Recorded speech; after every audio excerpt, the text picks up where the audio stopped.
Hi,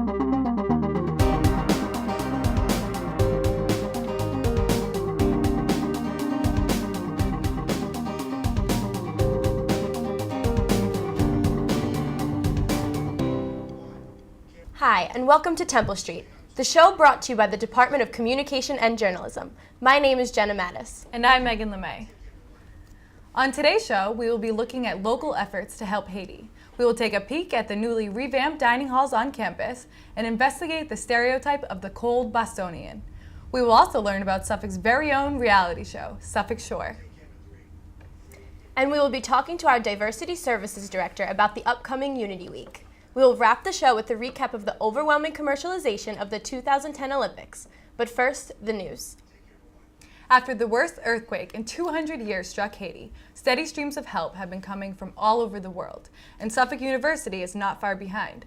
Students on campus are contributing to global efforts with a variety of fundraising activities. Valerie Van Gerven and Kevin Rogers have the story. Suffolk University has a tradition of giving during devastating times. In the past, students have reached out to victims of Hurricane Katrina, Hurricane Ike, and other natural disasters. Now, Suffolk students are responding to the earthquake in Haiti. The Best Buddies organization in particular has teamed up with a local foundation called St. Boniface Haiti Foundation for a special fundraising night.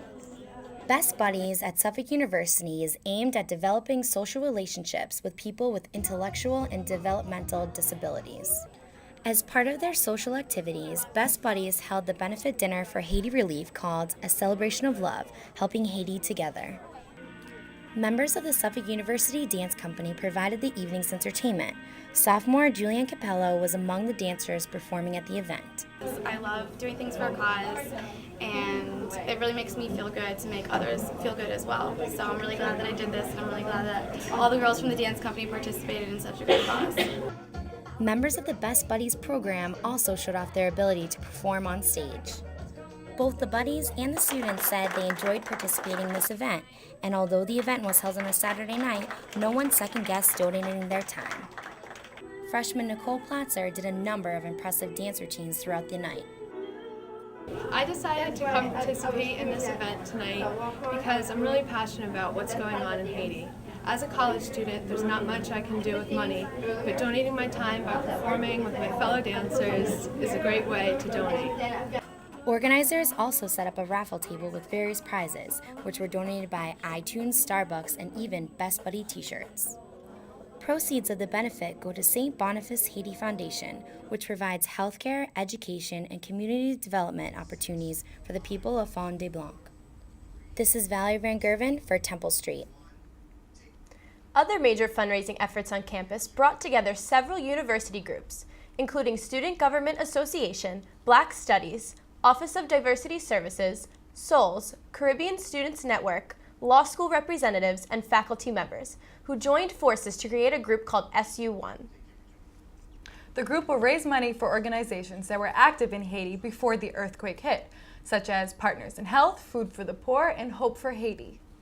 Suffolk University will continue to work for Haiti relief efforts. If you'd like to donate and get involved, please visit www.haitirelief.org. Over winter break, while students were away, the three main cafeterias at Suffolk University underwent a major facelift. With Sodexo investing over $1 million, Suffolk's dining facilities are now offering a whole new atmosphere and a more palatable dining experience, literally. Here's the story. These refurbished dining services boast new, exciting options, including state-of-the-art food stations, open kitchen areas where you can watch the food being prepared, and fresh, new, diverse, and ethnic menus.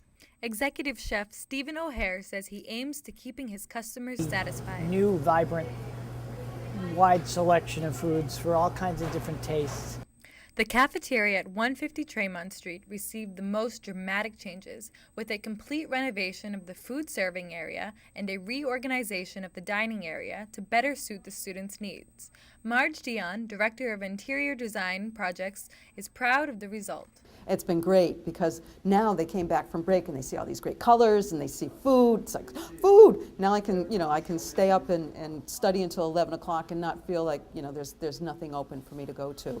The new serving area at 150 Tremont features new ambient lighting, brand new Corian-based countertops, and a newly redesigned pizza station with heat lamps. And to reflect the growing diversity of the student population, the new menu includes an international and ethnic fusion station including Indian and Asian cuisine, rice bowls, and fresh sushi served daily. The salad bar is better. Like, it's always cold. Everything in it is always cold. I like the smoothies too. Yeah, the smoothies are so good. I get one every day. Yeah. And there's more space. Yeah, they didn't used to have that. Jason Leprad, Sodexo's Director of Dining Services, explains how the changes help make services more efficient. We changed the menu some. We added in a sushi bar, so the sushi can be right up front. We added in some new refrigeration equipment. We also added in brand new salad bars, took the old salad bars out, which are very cumbersome and hard to get into. This has made a world of difference with the way the food is shown. And then also the point of sale area is all brand new as well to try to help increase the flow. Students say they hope the new design will transform trends toward healthy eating and the evolution of on-campus dining from a boring cafeteria line to a social event. I'm really impressed with the new setup here, especially at Tremont Street. We have a brand new thing and it went really fast, The transition from the old one to the new one was like seamless. So we got this really good cafeteria with no construction or anything. So it's really exciting. I like it. From early risers to night owls, vegetarians to fast food fans, students with nearly any eating preference can find dining around campus. Users of meal plans, RAM cards, or cash can purchase meals at 5 different locations on campus. The Donahue and Sawyer building were upgraded as well, and a late-night snack bar was added to the first floor of Miller Hall. The Donahue Cafe also renewed its menu, and Chef Stephen O'Hare, who oversees the kitchen in Donahue, says he is excited to offer students more pizza options, new breakfast sandwiches, and 3 different flavors of Starbucks coffee. The new menu was also inspired by growing health food trends and is now offering vegan-vegetarian favorites, including beans, greens, and whole grains. The cafe also created a detached refrigerated island for the salad serving station to keep the food fresher. I really like the new salad bar that's been added to the Donahue Cafe. I think it definitely has more options. The open grill and kitchen allows for easy communication with the chefs for made-to-order and a fast grab-and-go option. And the new checkout station is more efficient, minimizing your time in line. So we're working with the students, with you guys, to try and find out what you all like, with intentions to keep everybody fed and happy. Well, what would make me happy would be my mom's homemade lasagna. I bet you they can make it. Well, we know Boston is a cold city, but some say the cold temperatures also reflect Beantown's personality. Elaine Poulot and Corey Habib went to find the cold, hard truth. The friends I made here, fiercely loyal friends, and I wouldn't change them for anything in the world. However, to initially break through that Boston Brahmin blue blood facade and to become someone's friend, very difficult. People kind of push each other in the tees, and they're not so graceful about it. They kind of give snide looks here and there.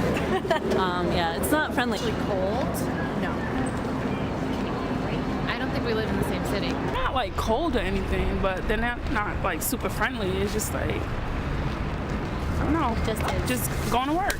Something unfriendly. I would rather say that we just have a different style of living here. I don't think people are mean to each other. We're just not very social. If you look down the train, no one really talks to each other. I think a lot of people in Boston are unfriendly, but it's probably just because they mistrust other people, I think. I haven't done much travel in the South, but I hear that it's supposed to be a much friendlier place to live. The whole Northeast is full of bunch of people don't take time to understand each other now. So it's just go about your own business, get what you're doing, get it done. Because people are always willing to stop and offer help. They're not going to necessarily come right up to you most of the time, and they're not going to say hi. They think that's weird. If driving gives off any analogy to the personalities in Boston, then I think that makes a lot of sense. Except driving. Driving's tough. Yeah. People have no patience. I think it's just really hard to meet people outside of work or things that you do, and if you try to meet people at the bars, it's kind of hard. Boston's a very fun, outgoing city, lots to do. Great bars ranging from nightclubs to a pub where you can just grab a pint. Here's where like everyone's like kind of really into themselves and like what they're doing, and like in a rush to always go somewhere, like be where they need to be. It's a nice combination between a safe and a friendly city, really.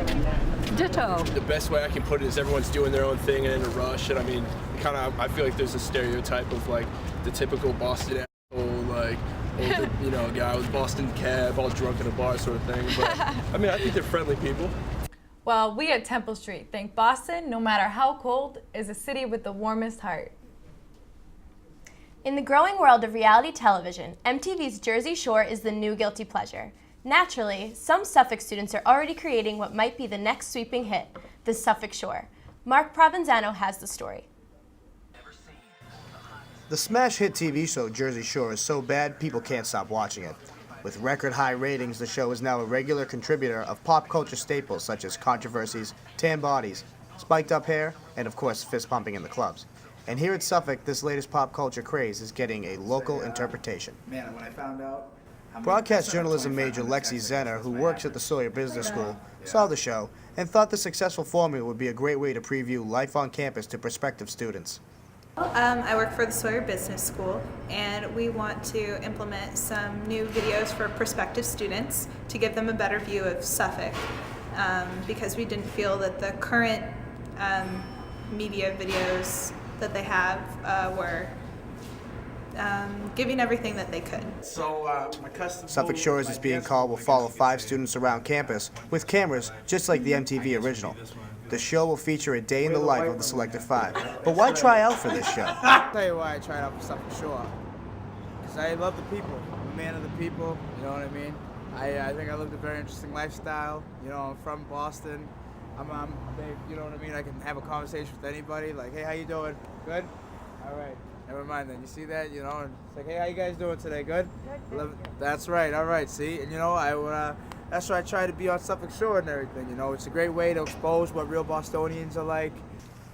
The auditions had people showing their Suffolk students' star qualities and trademark dance moves. But when it comes down to showtime, what are they really looking for? We're trying to find really interesting people, but this is for prospective students and, of course, their parents. So it's not going to be crazy Suffolk Shore, nothing inappropriate, because it's going to be representing Suffolk University. But we are looking for even someone who is of age, the nightlife. Or what do people that aren't of age, what do they do in Boston? Because we want to give a more well-rounded view of what's it like to live here. Suffolk Shore might not have Pauly D, Snooki, and The Situation, but its organizers are promising we will not get bored. For Temple Street, I'm Mark Provenzano. Suffolk Shore is now finalizing the cast and will begin filming on campus soon. So the next time you see a camera in your classroom, smile. You just might be on the show. Don't go anywhere. We'll be back after a short break to discuss diversity on campus.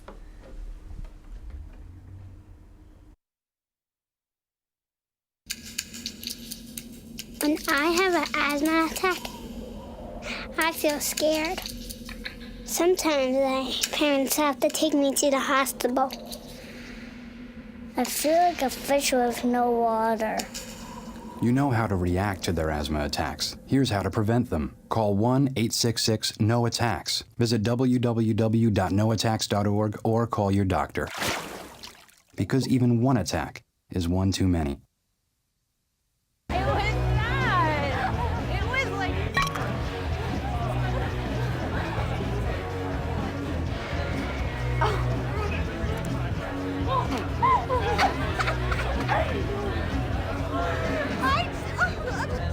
It's easy to tell if you've had way too many. But what if you've had just one too many? Buzz driving is drunk driving.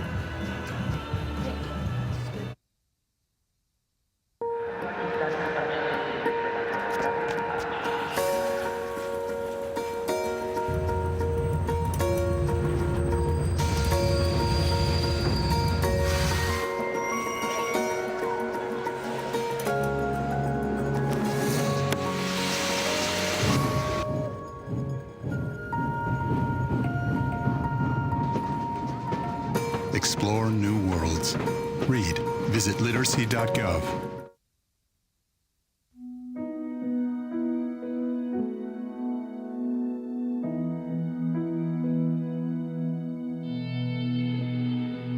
Every year, mothers lose their babies to gun crimes.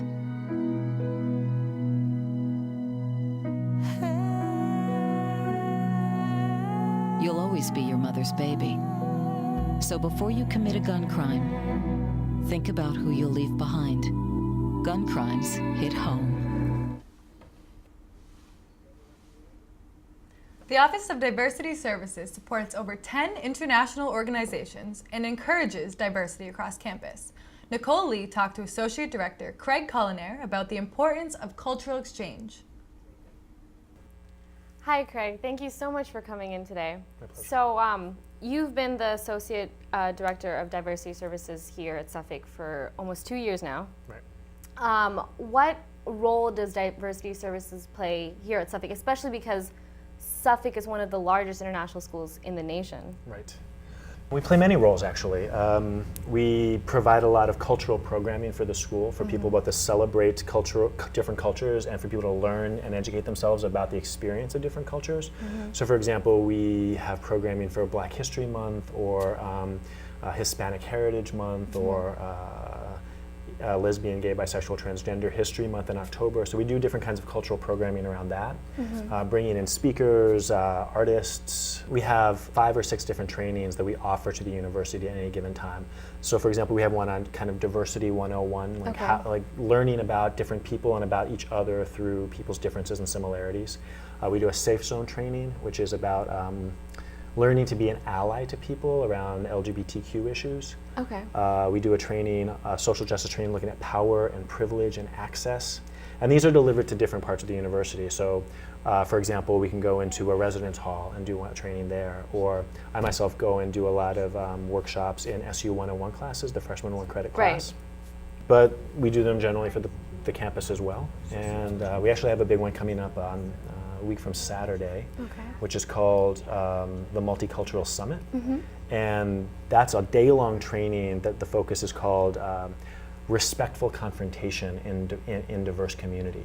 How do people from different places, the practice of compassionate engagement, how do we deal with conflict, when there's different kinds of people in a way that's effective for the community? Okay.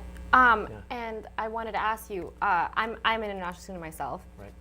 And I found it a little hard to adjust when I first got here. My first year was a little difficult. What kind of services do you provide for international students that first get here to make them feel a little more comfortable within their surroundings? Right. That's a good question. I mean, actually, I think that's probably something we could get a little bit better at. The way our office is set up is that we have a lot of the student cultural groups in our office. So for example, the Black Student Union or the Vietnamese Student Association or the Asian American Association, the Black Student Union, all of those cultural group offices are in diversity services. So in that way, we provide space for different kinds of people to come together. Although honestly, I think that reaching out to the international population is something we could be a little bit better at. Yeah, well, I know when my first year here, I was a little confused, I guess, because I wasn't aware of what Suffolk could offer international students like myself. Right. So I found it very difficult because I was just, being around people from my cultural background when I wanted to branch out and be around people from different cultural backgrounds. So what are, new ways that you can reach out to international students? Are there any new ways that you've come up with, that the diversity services have come up with over the years? Well, I think that we do reach international students in different ways. For example, like I said, a lot of the trainings that we do, we go to classrooms where there's international students in the classrooms. I mean, I know last semester I probably did 40 different trainings in SU 101 classes, which international students are a part of. That's about really listening to the lived experience of different people in the classroom. And so, for example, if you were in one of those classes, you would have an opportunity to talk about, Indonesia and your family and your transition to the United States and what that was like for you and what that's like for your family, to give other people in the class an opportunity to really hear that and really see how very different or similar their experience is. So in a way, there are ways in which international students have an opportunity to express that and share that experience, which I think is really useful. Well, I do know that Unity Week is coming up. It starts actually on Saturday, February 27th, which is the Multicultural Summit all day on Saturday. That kind of officially starts Unity Week. So can you just elaborate on what Unity Week is all about, what kind of organizations are happening, events? Sure. So the Unity Week is, I think, one of the ways that Suffolk University really tries to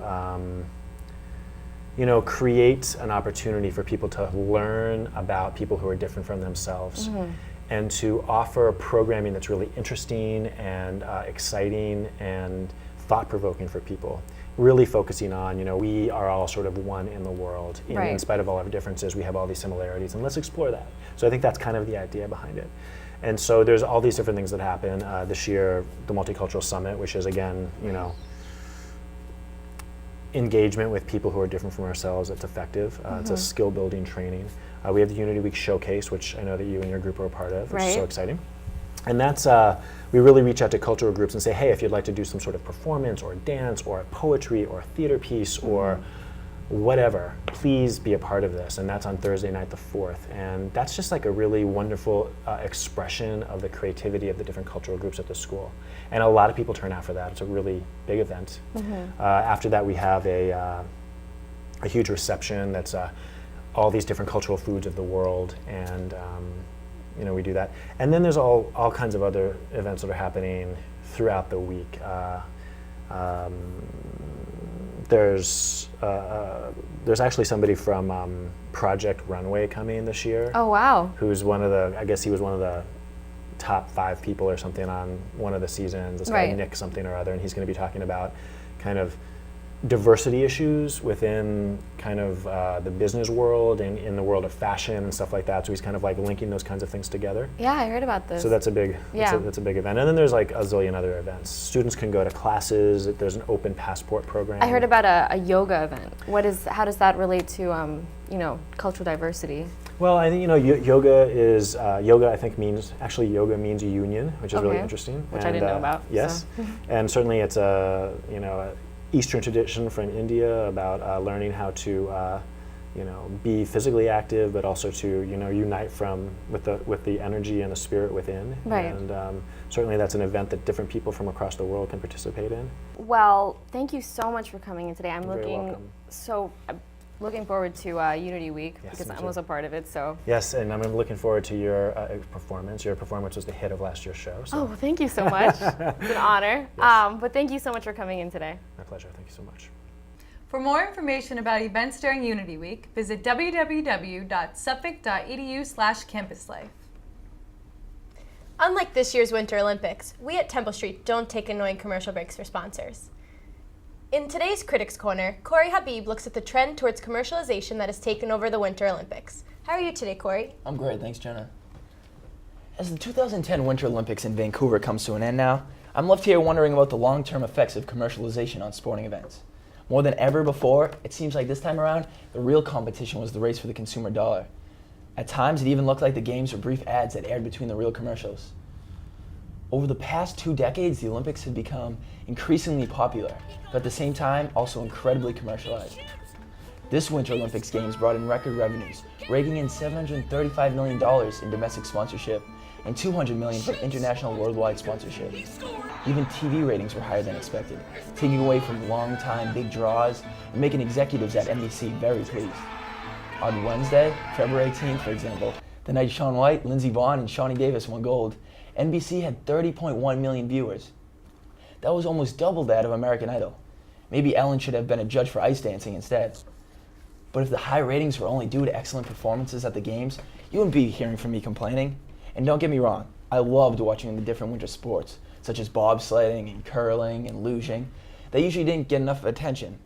But it was the overload of sponsorship that was blinding viewers while the athletes went down the ski slope. I understand the sports world has become more of a business, since money for training has to come from somewhere. But when the Olympics is supposed to represent achievements in sports and the pride of a country, I find it kind of comical to see athletes looking more like Outback waitresses with the amount of sponsorship flair that they were plastering on their uniforms. The Olympics used to be about amateur athletes who got an international venue to show off their new records and make their country very proud. Nowadays, it feels like you can't even make it to this level of competition unless you're already a big name. Someone like snowboarder Shaun White, someone like Russian hockey player Alexander Ovechkin, Canadian hockey player Sidney Crosby. I mean, whatever happened to those athletes like figure skaters Dorothy Hamill hockey player Jim Craig, speed skaters like Eric Heiden. It is too bad that this trend of amateur Olympians seem to be fading away. Don't get me wrong, I'm not bashing on the Olympics or anything. Who didn't love seeing Shaun White bust out a double McTwist with fries during his victory lap? Seeing as how sports like snowboarding do not get contracts to be on teams, like other mainstream sports like basketball or football, their salary comes mostly from sponsorships. We all know that Burton paid millions of dollars just for Shaun White to use their snowboards during the Olympics.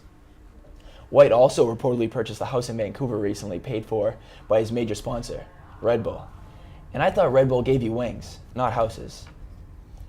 In the end, there's nothing wrong with marketing, but when it starts to become the main attraction, I'm afraid people begin to wonder just what the spirit of the game really is. Thanks, Corey. I agree. We definitely want to see more amazing athletes and less boring commercials and ads. That's it for our show today. Thank you for joining us on this edition of Temple Street. I'm Jenna Mattis. And I'm Corey Abib. And I'm Megan LeMay. See you next time.